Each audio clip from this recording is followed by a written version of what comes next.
Welcome back to my channel, everyone. This one is going to be PO number 10. And in PO number 10, I'm going to try to summarize some of the things I've already brought up and suggest results that can be implemented in order to alleviate some of the anxiety that people have concerning themselves about the world that we live in today and the issues that we have in front of us. And what I understand, we do have the advantage of having AI where we can look up and ask questions on things to see what other people think about what is going on, more so than just what our opinion is about the issues that come about. And from what my research has told me is one of the things that Americans worry about is their health care and affordability. People do not want to be sick. People want to stay healthy. They want to be able to be productive and be able to contribute to the economy of the USA and the world. And the economy is high on the list of the things that they're worried about. They're concerned about how inflation and high prices can affect those things. And they're also concerned about the leaders that get put in place in order to make those decisions. And the country is pretty well split between what we call Democrats and Republicans. And there are a lot of other factions, and there's a lot of room within each of those organizations for people to move from what we would refer to as the political left or right. And a lot of times, issues will totally overchange. But what we want to stay involved with is the things that concern people so we can talk about them and help to have solutions that may work better than what is happening at the present time. And one of the issues that everyone is concerned about is the spending of the federal government. And as I had said before, that is a serious issue that's been going on for a long time, because that kind of issue is the thing we talk about when we talk about freedom of the people and liberty as opposed to a dictatorship. And dictatorships are what come about as a result of people losing their freedoms and ability to control their government. So the federal spending plays a large part of that. But equally important with that area is people are concerned about the immigration, because people come into our country having different ideas and issues that they think need to be resolved that have little to do with what the average American thinks. So in some situations, there is a little bit of conflict between people who are here and people who are trying to get into the USA. Now, not everyone tries to do it legally. We have very large borders, and if a person really wants to come from another country and thinks about it, it's probably not that hard to get in. Easiest way probably is to go to Canada, and then from Canada go to the mountain areas, either the Sierra Nevadas or to go to the Rocky Mountains, and come in a mountain pass or a mountain hill someplace between Canada and the United States. These areas are very large areas of wilderness, and there are very few law enforcement people in these areas because no one or large groups of people do not traverse those areas because it can be very dangerous. And so people are not willing to put in the effort because there's a lot of walking.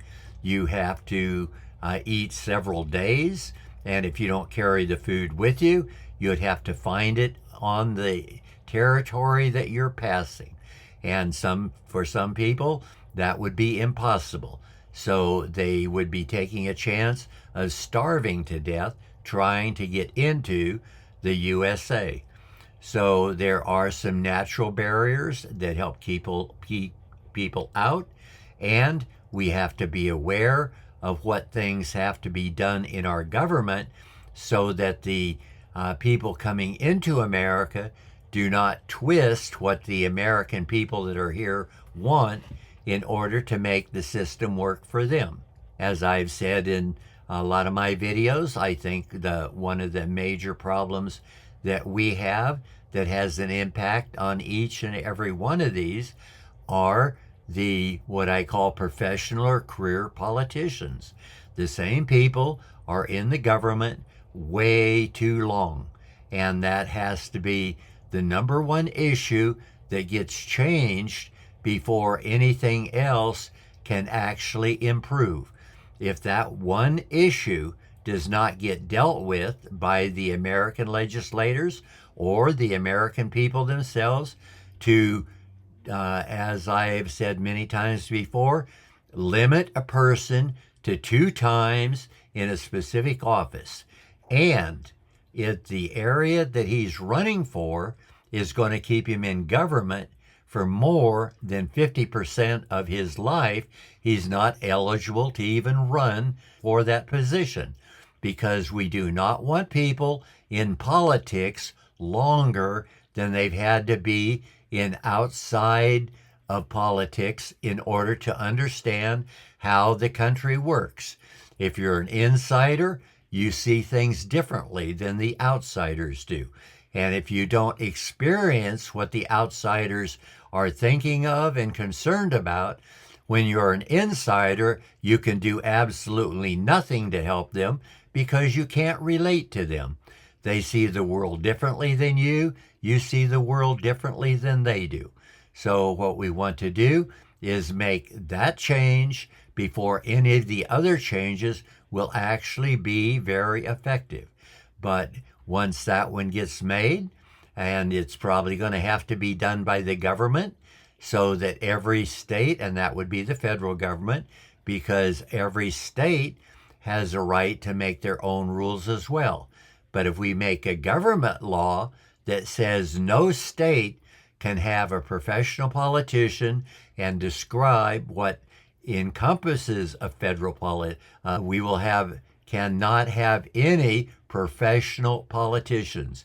And we don't want to have people guessing about that. We want each state to identify what makes a professional politician.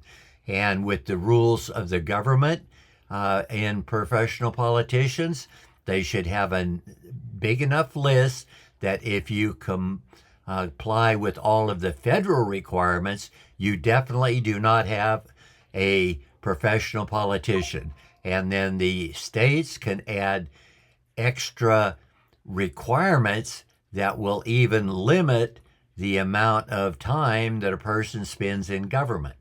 But we need the federal to be a minimum, and then let the states go accordingly. And with the division and the difference of the different states, we can see what actually works the best. Without doing that, we are not even going to get off of the starting line. But once that is accomplished, there are many more things in America that need to be dealt with and fixed. We also have a significant amount of young people in the United States of America, and their interests are a little bit specific from the overall community. There's an age difference between parents and children. There's a difference between children and grandparents. And one of the things that the young people are, number one, that AI says that they are concerned about is their mental health and well-being. They want to make sure they're healthy enough to enjoy the world that they have inherited and that they can continue on with that. And they're also concerned about financial ability and independence. They don't want to have to be children any longer. They want to be out on their own. They want to be able to sustain themselves with the income that they can make. And one of the other things that comes along with that is their physical safety as well.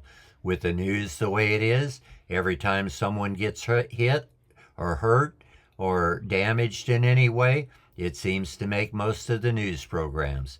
And so if young people are concerned, they don't want to be in the situation where they have an accident or something happens to them, that they cannot overcome that and move on and have a good life. They also are very concerned about AI.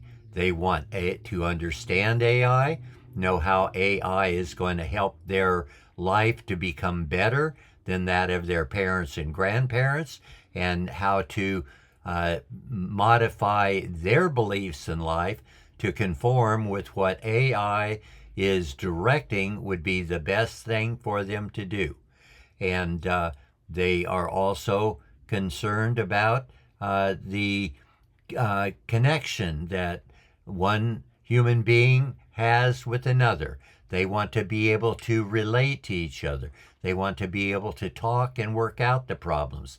They want to be able to have a life that is fruitful and successful without having a lot of conflict and issues come up that can't seem to be resolved. And a lot of that can be understood because the divorce rate in America is about 50%. So that means out of every 2 marriages, one of them ends up not any longer being a family. They separate, they go their separate ways because they could not work out their problems. And that is an issue that people have to deal with, because you can't make another person assume or come up with the same things you think about. And some people think some issues are so important that they can't change those. So if they find out their partner believes something different, they think there's only one way to fix it, and that's to end it. And that has to be dealt with. It's not something, I'm not a psychologist. I'm not going to make recommendations about what people should do, but I am going to make a recommendation. An answer should be found. So you have to find an answer. You have to listen to AI if that will help gain an answer, and continue on with the other things that you're concerned with. And needless to say, they are concerned about the work ethic. They want a job. They want to be successful in their job. They want to move forward and be able to earn money and feel like they're contributing to what they're doing. And they want to also be very concerned about the environment. There's been a lot of noise about their parents destroying the environment. And a lot of noise has been made that may some be true. It may all be true. I personally doubt a lot of it. I think people make up something that people would believe in just so they could become important, and they know that even if it were a problem, there is no way that we can fix it. Now, we have to remember that in 14,000 BC, there was an ice age. And by 10,000 BC, the ice age had been completely eliminated, and the oceans had raised 100 to 150 feet. So if you had been 4,000 years earlier and you were on oceanfront property, you are now at least 100 foot underwater. So these kinds of things had nothing to do with automobiles or anything else. So we have to remember the earth is going to have changes, and Homo sapiens have to learn to deal with whatever comes our way, because we didn't create the earth. We don't make it work the way that it works. And there's, I think, in my opinion, very little we can do to affect a change in it. Now, a lot of people say the automobiles were causing it, and we've made a lot of changes with automobiles, and we're going now more to electric automobiles. but they'll just find something else that's causing the problem. What we really need to do is start working together so we can get out into space and find other places to live, so that if this earth ever becomes totally inhabitable for Homo sapiens, we need to get off of it, because we're not going to fix it. It's going to be an issue that we have to deal with. And we can't do that unless we can build enough spaceships to take every man, woman, and child that would like to continue their existence off of the earth before it is uninhabitable for every human being here. Because all of them staying, once it becomes inhabitable, will die. And they will not reproduce, and there won't be any other new Homo sapiens. But this is the thing that is part of the universe. And it is my opinion that God gave us the ability to figure out how to move around, and we should have been doing that already. We're doing a lot of probes now and missions to the moon, but they're not nearly moving as fast as they need to do. And it may be another 5,000 years before we have to get off the earth. So by 5,000 years from now, we definitely will have spacecraft that can take people to other planets. But in the meantime, people will worry about those kinds of issues. And we hope that when an issue comes in and we can no longer survive here, it's not something that happens overnight.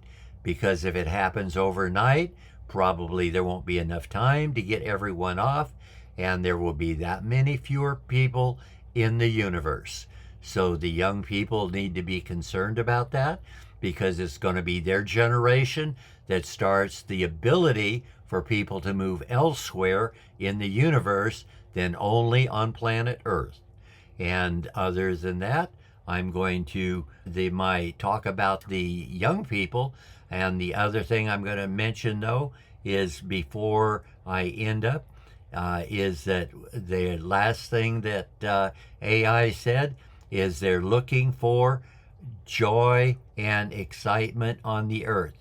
And they want to be able to enjoy their life, have moments of joy and tranquility, and not all work at one time. They want to play around, they want to be able to explore and be able to do other things as well. But now I'm going to get back to the other things I'm talking about. One other issue that a lot of human beings, Homo sapiens, have are their animals. And the animals is, there's a lot of people that have dogs and cats for pets. I, in my life, have had both dogs and cats as pets. I've enjoyed them. I no longer do. I have enough things to do without having to take care of an animal. Although the people that do have animals feel they get a lot of love from their animals. And I felt the same way, and I felt very remorseful when the animal passed away. So there is an issue besides Homo sapiens moving around and moving off the earth. There's probably a situation where a lot of animals would be transferred as well. And we need to be back in other planets so we can make sure when we take a dog or cat there, not only can human beings live there, but their animals can live there as well. And we want to make sure that that's taken care of so that people can, when they leave, not have to leave their pets here and go to a new world and start a new life without their taking the ability to take their animals with them. People are concerned about health. Now, it is true that we do have a fairly decent health care system. The majority of Americans have private situations through unemployment or contracts with medical people to have decent health care. But we also have, for the people that cannot afford it, clinics that will help keep them basically pretty healthy as well. We do not need anything like the AIDS rampant that was allowed to run unprotected for several years before people realized That was a big mistake. They should have jumped on it on day one, and we would have never had the catastrophe that we had. Now, the people that allowed the catastrophe weren't necessarily amenable to having gay people in America. Back then, they thought that that was a perversion, and therefore they would not support it. Well, you have to understand the basics of what I've been saying. In government, all we're concerned about how one person treats another. And if you're not concerned about anyone telling you how you can act, then it's not your position to tell anyone else how to act, except for when it comes how one Homo sapien treats another one. And I've gone through this with many of my discussions. It should be very clear what I think about it. And what I think about it is the type of thing that government has to become involved with to see that it is dealt with properly without going overboard. We don't need to run any particular system into the ground. And besides the health care, everyone else is concerned about the economy, because when you have a lot of inflation, people now are working for a certain amount of money, and inflation eats up their progress. They no longer can afford the things that they did yesterday because inflation drives the prices up. And so what you want to do is to be able to control inflation so that it is something that maybe still exists, but exists very little, in the low percentages, clearly under 10%. And the reason I use 10% is the Bible has used many times the amount that you donate to your charity or your church is 10%. Well, there is hardly anyone in America working on 10% any longer. They're working on higher percentages. That is the result of the professional politicians or the career politicians that we have, and that needs to be handled as well. And the people as a whole are concerned about those issues. And the ones that are benefiting from those want the people to leave them alone and let them to steal as much from the society as they possibly can. But if they know they're only going to be there for a limited amount of time, they don't want to make it a richer experience for the people that follow after them. So they will not be as incentivized to continue raising their prices and stealing the money from the American people. They will be more concerned about people taking care of what is reasonable and what is a manageable amount of money to pay a politician under the circumstances. And along with the things that they're talking about, besides the federal government and the state governments also have to be reeled in somewhat themselves. Some states like California are taking a way bigger chunk of the income of its citizens than needs to be tolerated. And so this thing needs to be controlled by the federal government so the states cannot abuse their citizens. And besides that, the immigration thing is primarily a federal thing. There aren't a lot of state governments that get involved in it because many of the states of the United States have no connection with other countries. It's only the people on the borders of Canada and Mexico that have the greatest reason for being concerned about immigration, and not even Canada as much as Mexico. And the reason for that is Canada has a freer society than the Central and Southern American countries, and by having a freer society, it prospers better. So they're more in tune with American incomes more than the people in Mexico. When the Mexico and South American countries have their citizens starving to death. They try to get into America just to get the scraps off the table. But once they're here, they want to get as much as they can. They don't have an interest in what's right or wrong. They just come to get more, and that attitude never changes. No matter what they have, they just want more. So we have to make sure that we make it clear to the people that do immigrate to America to try to obtain American beliefs about what works and doesn't. But beliefs that we have at the current time have been eroded so badly as a result of our letting our career politicians drift us into a government that is no longer a free society, but is a terrorist organization with a dictator. Every dictatorship is a terrorist organization. It may not start that way, but it very clearly reverts to that in a very, very short time. So we want to make sure that we continue with the concepts of wealth and security and livelihood that Americans have. And I think that when I was graduating from high school in the 50s, we had it more right back then than we have today, when we have much more technology. We can actually see people from around halfway around the world on our cell phones talking to us and watching them in their country at that time.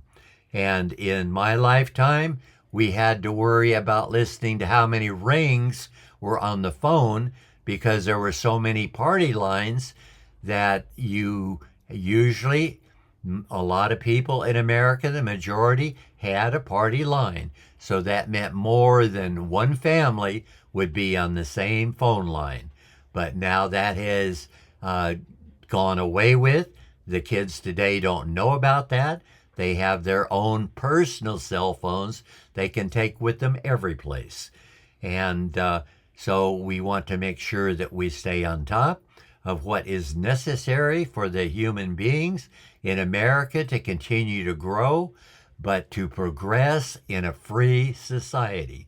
And we need to continue that as much as we possibly can. And I'm going to put an end to PO number 10 at this time. If I've gone my time, it's time to put an end to it. And I hope I see you back in PO number 11. But in the meantime, let's control what needs to be controlled with our government and get back to what is good for the people. And if I have said anything that interests you, please tell your friends about it and have them watch my videos as well. And I will continue to work on what other things need to be corrected in PO number 11. I hope to see you then. But for now, this is the end of PO number 10.